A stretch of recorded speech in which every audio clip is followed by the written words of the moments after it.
El invitado.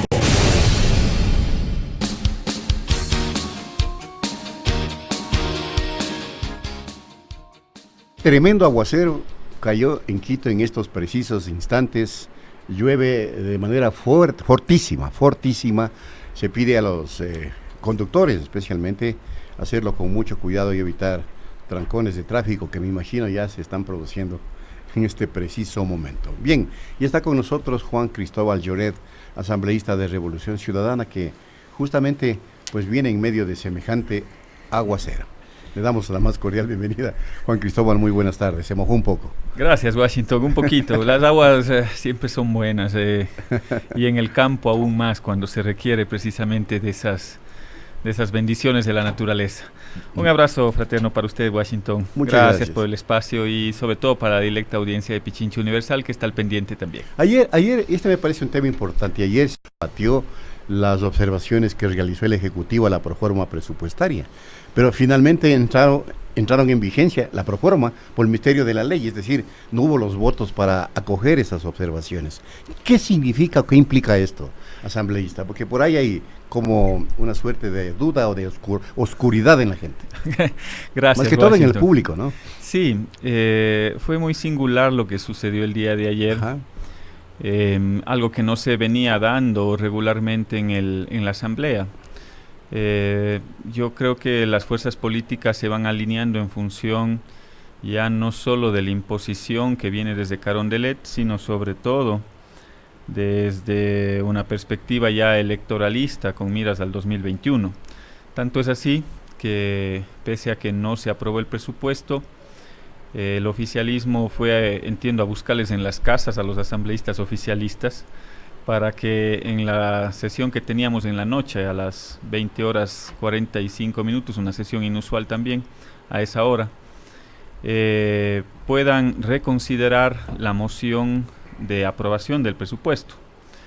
Eso no pasó, nuevamente se quedaron por un voto, es decir, 69 votos, no lograron, pese a que algunos seguramente lo sacaron debajo de las cobijas, no lograron tener esa aprobación del presupuesto. ¿Pero qué significa eso, no? ¿Qué significa? Es lo que queremos saber, asambleísta. A ver, el Estado no puede quedarse sin un presupuesto. Lo importante hubiese sido que este presupuesto haya pasado por el órgano legislativo, es decir, por la Asamblea, y que haya sido aprobado. Uh-huh. Para la aprobación del presupuesto se requiere un debate, el cual se dio hace unos días atrás, y en el cual se incluyeron al final una serie de recomendaciones, 17 recomendaciones, porque este presupuesto no estaba bien elaborado. A mi modo de ver, más allá de la ausencia de un norte político, un proyecto económico, a mí me parece que este presupuesto no cumplía con una serie de requisitos desde el orden constitucional, es decir, que se garantice la educación, el presupuesto para la educación, la salud. Sobre todo en la salud es muy grave porque se reducen 81 millones de dólares con respecto al presupuesto del año de este año, del 2019. Y en el ámbito de la educación supuestamente se incorporan 170 millones de dólares, pero están asumiendo que van a incorporar 1.000 millones de dólares en inversión en infraestructura. Eso significaría regresar a las mejores épocas de la Revolución Ciudadana. Y conociendo la palabra del presidente Moreno, que está tan desgastada, y la capacidad de ejecución, de esos 1.000 millones de dólares se ejecutarán como en este año el 40%, es decir, había una reducción implícita en ese presupuesto para el ámbito de la educación. Por lo tanto, ese presupuesto estuvo con observaciones, fue observado, tenía que remitirse nuevamente al Ejecutivo. El presidente tenía que ordenar que se incorporen esas observaciones, lamentablemente no se incorporaron, y regresa a la Asamblea Nacional, y en un solo debate se tiene que ratificar en las observaciones de la Asamblea o allanarse a lo que plantea el Ejecutivo y aprobar el presupuesto. No ocurrió aquello, y por el contrario, la Asamblea se ratificó en la negativa de poder aprobar un presupuesto que tiene una serie de opacidades, por decirlo lo menos implícitas dentro de esta proforma presupuestaria. Uh-huh. Ahora, si es que no se votó, la proforma entró por el Ministerio de la Ley, eso está claro. Pero quiere decir que las observaciones que hizo el Ejecutivo no fueron acogidas por la Asamblea y no se van a aplicar ya en la implementación de la proforma, o qué, porque ahí hay un tema que es clave, el tema de la monetización de los activos. Hay una serie... Si se le consideraba ingreso permanente y un montón de cosas más. Fíjese, el tema, sí hay una serie de elementos graves en el presupuesto. Por ejemplo, los 2.000 millones de monetización de activos. ¿Qué significa esto? Para que la gente pueda tener una cabal comprensión del tema. 2.000 millones de monetización de activos implica tratar de vender CNT, Coca-Cola Sinclair y Sopladora, una parte de las acciones, o seguramente será la administración de estas empresas, concesionarla por X años, para que puedan ingresar 2.000 millones de dólares al presupuesto general del Estado. Eso no va a ocurrir. Primero, yo no le veo que tenga una viabilidad desde el punto de vista político. Yo no creo que los ecuatorianos vamos a dejar que vendan nuestro patrimonio. Segundo elemento, si es que lograran solventar ese tema, a mí me parece que desde el punto de vista económico y administrativo se tiene que cumplir con una serie de requisitos, empezando desde la valoración de activos y una serie de elementos adicionales. Eso no ha pasado y por lo tanto yo le veo muy difícil que el presupuesto pueda contar con esos 2.000 millones de dólares. Pero si aún así eso pasara, no se puede contabilizar como ingreso permanente. Es decir, eso querría decir que todos los años vamos a tener un ingreso similar por concesión o por venta de activos. Por venta de activos, lo cual no es así. Y por último, si es que eso ocurriera, esos 2.000 millones de dólares, como es un ingreso permanente, se debía haber distribuido alrededor de 420 millones de dólares a los gobiernos autónomos descentralizados, a todos los GATS del país, y que tampoco lo están haciendo. Es decir, hay una serie de opacidades dentro del presupuesto, una serie de irregularidades que se vienen dando, y por lo tanto ese presupuesto no podía haberse aprobado por la Asamblea Nacional, precisamente por los elementos que les estoy dando. Les estoy cogiendo un solo elemento, que es el tema de la monetización de activos, para que vean todas las implicaciones que tiene la monetización de activos o los impactos que podría tener dentro del presupuesto. Pero hay un hecho que es mucho más grave y que yo lo sostengo, y es una tesis que se evidencia a través de las cifras que están dadas en el presupuesto.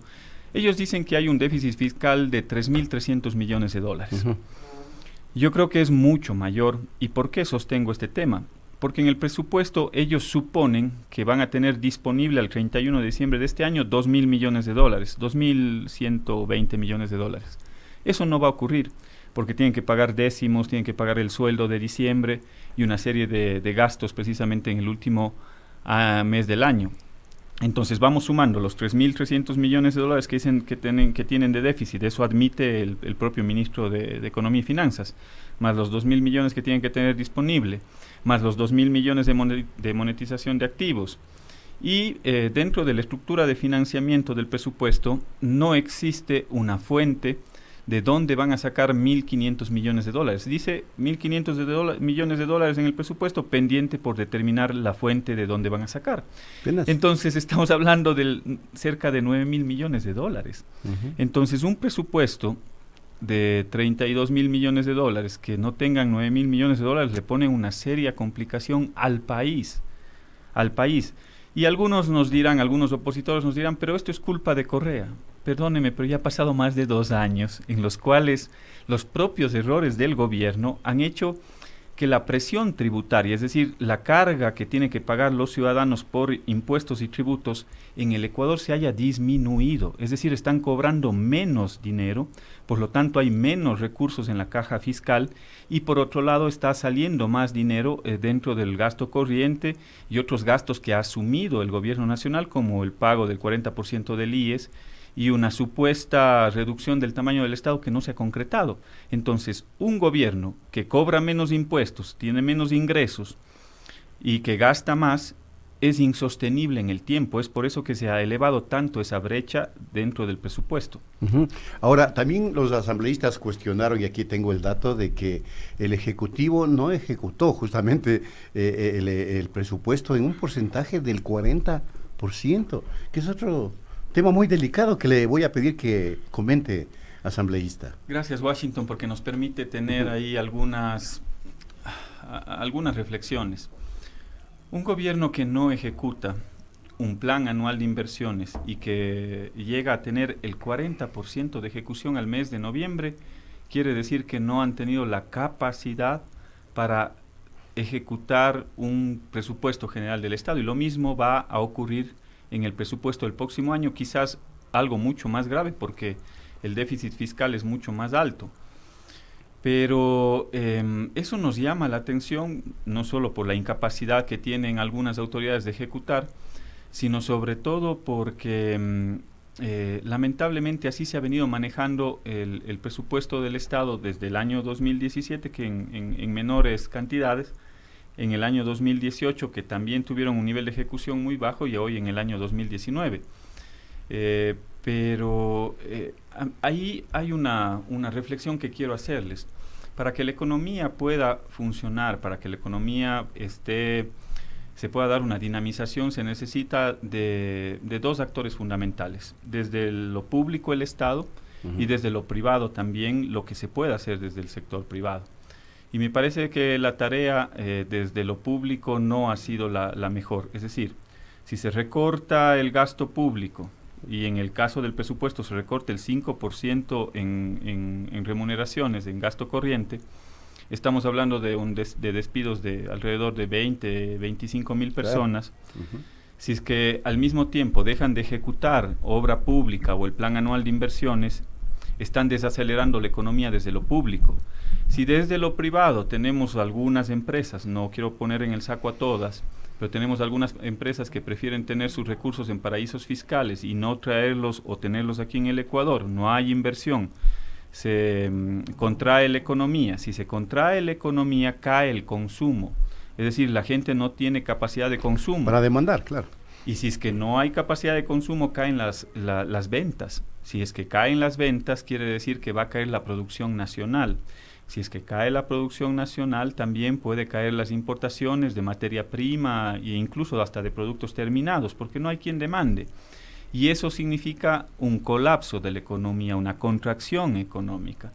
Y eso nos pondría en una situación muy, pero muy complicada. Lamentablemente esas son las recetas neoliberales de corte clásico del Fondo Monetario Internacional y que le han hecho tanto daño a múltiples países. El Ecuador ha ido al Fondo Monetario Internacional en 19 ocasiones. En ninguna de esas ocasiones hemos visto resultados positivos o que el Ecuador haya logrado mejorar sus condiciones económicas. Ahora, el propio Fondo Monetario Internacional señala que habrá una caída del 1.5 para el año que viene. Pero quiere decir entonces que lo que usted acaba de señalar de esto de una crisis sostenida, va dentro de la planificación del fondo. Y el gobierno está cumpliendo a rajatabla los deberes impuestos por el fondo. Creo que el gobierno... Si vamos hacia eso. Sí, Washington. O sea, yo no creo que el gobierno ha reflexionado lo que pasó en octubre. Porque esa fue una reflexión clara de la ciudadanía en las calles. Esa fue la válvula de escape que encontraron los ciudadanos para poder expresarse y poder disentir con lo que significa el poder someter nuestra soberanía económica ante un organismo multilateral. Ya hemos perdido hasta parte de la soberanía territorial. Quieren hacer un aeropuerto en Galápagos para que aterricen aviones norteamericanos. O sea, ya perdemos soberanía territorial, ahora quieren que perdamos la soberanía económica.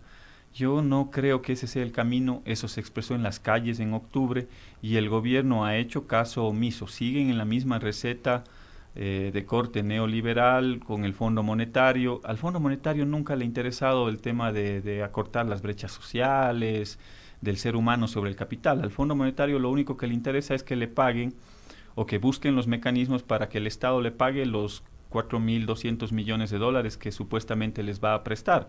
Entonces a ellos lo único que les interesa es garantizar su pago de su deuda. Y ahí la reflexión de fondo es, ¿para qué está la economía? O sea, yo creo que la economía tiene que cumplir un fin social, no únicamente un fin rentista, es decir, garantizar el pago o la renta para los organismos multilaterales. El fin último de la economía no es ese. Claro. El fin último de la economía es lograr generar desarrollo, el poder generar prosperidad en los ciudadanos. Entonces esas son las reflexiones que deberíamos tener con respecto a lo que está pasando a nivel macroeconómico y sobre todo a a cómo se encuentra la situación económica en el país. Ahora, la aprobación de esta ley denominada de simplificación tributaria, el impacto que va a tener en el presupuesto del Estado es de apenas se considera de 600 millones. ¿Qué implica eso? Porque no se entienden todos por qué tanta parafernalia, porque al parecer lo único que se hizo es cumplir un requisito más de la receta del FMI y listo. Reflexión sobre esto también, asambleísta. Sí, Washington, yo ahí le doy toda la razón en la introducción. O sea, es evidente que lo que se busca con esta ley de simplicidad y progresividad, que no tiene nada de eso, por el contrario, no es nada progresivo. Lo que busca es acumular la riqueza en las propias manos de las personas más pudientes del Ecuador, y por el contrario, ahí lo que se hace es cumplir con el sometimiento del Ecuador ante el Fondo Monetario Internacional. Lo que hay cosas tan absurdas y contrarias. Si es que el Estado necesitaba más dinero, esta ley supuestamente contribuye con alrededor de 600 millones de dólares a un hueco fiscal que según ellos es de 3.000 millones de dólares. No es nada, no va a resolver los problemas del país. Pero lo que es más grave y lo que nos debe llamar la atención, Washington, es que se están entregando por otro lado una serie de prebendas y de incentivos entre comillas. Cuando es para las empresas son incentivos, cuando es para los pobres los llaman subsidios. Esos son los lenguajes que utilizan. Terrible. Pero más allá de eso, yo no puedo entender, por ejemplo, por qué se quita la tarifa 12 a las flores. Es decir, las flores no es un producto de primera necesidad. ¿Cuál es el objetivo de algunos productos con tarifa 12? Que sean de consumo masivo, que sean de la canasta básica familiar, que puedan ayudar a los sectores más sencillos, más humildes de la población. Pero yo me pregunto, ¿qué sacamos reduciéndole el 12% a las flores? ¿Qué sacamos reduciéndole el 12% al papel periódico? Cuando lo que buscamos es que se consuma menos claro, papel periódico por un tema medioambiental. O sea, por un lado dicen tener una conducta o una conciencia ecológica, pero por otro lado hacen todo lo contrario. ¿Por qué? ¿Por qué hay estas incoherencias? Porque de por medio hay intereses económicos, intereses corporativos. Es la forma de poder congraciarse con los medios de comunicación, con ciertos medios de comunicación impresos, por ejemplo, reduciéndoles la tarifa IVA del 12% al 0%. Entonces no se entiende, si por un lado estamos necesitando plata, ¿por qué se hacen esas cosas? ¿Por qué se reduce el ICE en algunos otros productos? En productos suntuarios, en aeronaves y una serie de cosas más a las cuales se les reduce el ICE. Esas son las cosas que no se entienden y tampoco se han cuantificado a nivel económico cuánto significa, porque de pronto este proyecto último de ley, que supuestamente tiene 600 millones de dólares de más, nos termina siendo negativo porque lo que les damos en exenciones termina siendo mayor. Es mucho más que los 600 millones. ¿Y cuánto queda destinado? Quedó, porque ya ha entrado por el Ministerio de la Ley, la aprobaron, para educación, para salud. Jamás se debe haber incrementado lo que obliga la Constitución, ¿no? ¿O sí? No, por el para contrario. Nada, ¿no? Por el contrario. Claro, es que ellos camuflan, porque lo que hacen hábilmente, entre comillas, es comparar el presupuesto que están asignando en el 2020 con la ejecución presupuestaria a septiembre del 2019. Y como no ejecutaron, porque no lograron concretar su plan de inversiones y tienen una ejecución bajísima, entonces claro que se incrementa. Pues. Claro.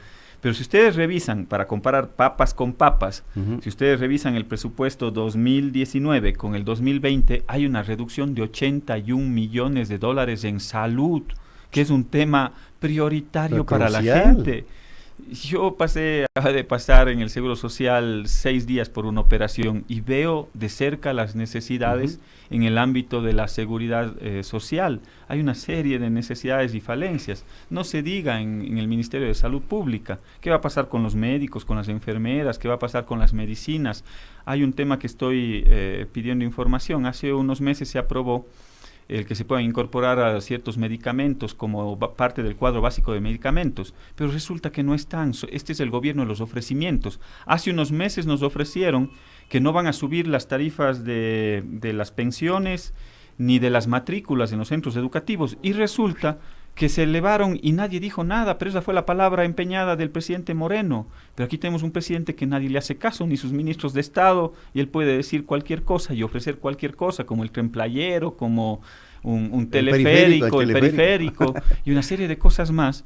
Es por eso que la credibilidad del presidente Moreno no llega ni al 15%, me parece. Estamos realmente mal, este país no tiene rumbo desde lo económico, es la principal preocupación que tienen los ecuatorianos hoy en día, y que no le han podido dar solución. A mí me parece que con todo lo que ha pasado, el gobierno debería revisar la permanencia o no de ciertos ministros de Estado, sobre todo relacionados en el ámbito económico. Claro, hoy hay un comentario de un analista que decía, el peor mal del gobierno de Moreno es el ministro de Finanzas.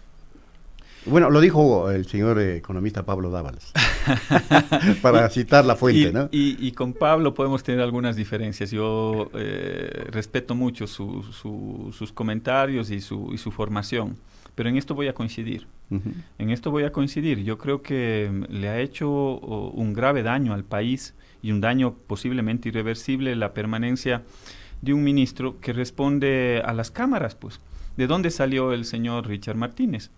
Salió de los sectores productivos, él era antes presidente de las cámaras de producción.